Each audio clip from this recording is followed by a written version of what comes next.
Best scene from Cellular Memory. Interior, Dr. Wong's office, day.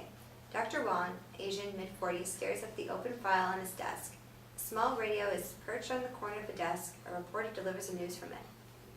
We're being told that the remains of as many as 8 people were recovered from the property earlier this morning. Police Chief Blair held a press conference this evening.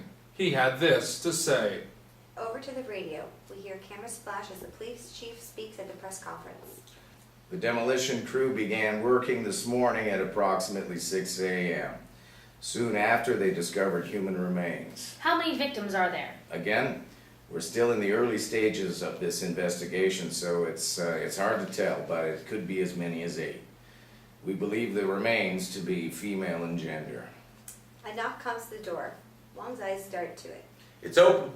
The door opens. It's Gary. Wong smiles. Joy to see an old friend. Gary.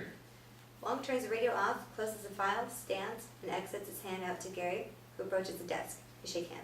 Good to see you. You too, Philip. Wong sits, points to the chair on the other side of the desk next to Gary. Please sit. He does. Wong slides the file off to the side. Been staring at this file for hours. Guy has more health problems than I have ex-wives. Does that include Sandy? Wong flashes his wedding ring. Not yet. She's a pain in the ass, though. Any problems in the house? Not since we called you. Good. So what brings you here? A case. Last I heard you were retired. Helping a friend.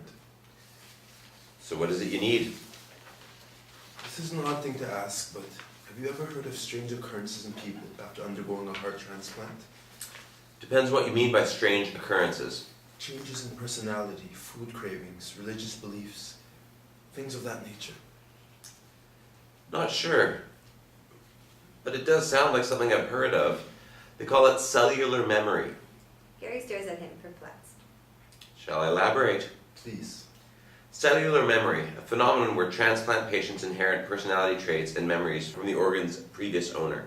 I'm no doctor, but things like personality come from the mind, which would mean the brain, and not the heart. There have been recent studies that suggest the heart has just as much to do with who we are as the brain. Some scientists actually refer to the heart as a secondary brain. It's quite interesting, actually. Are there any documented cases?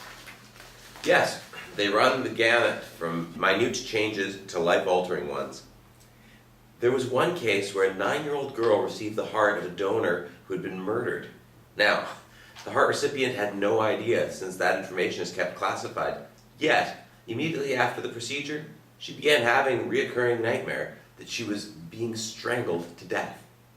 Her dreams were so vivid that she was able to provide a detailed description of the man in her dreams, which led to the arrest and confession of the donor's killer. Gary sits back, incredulous and intrigued.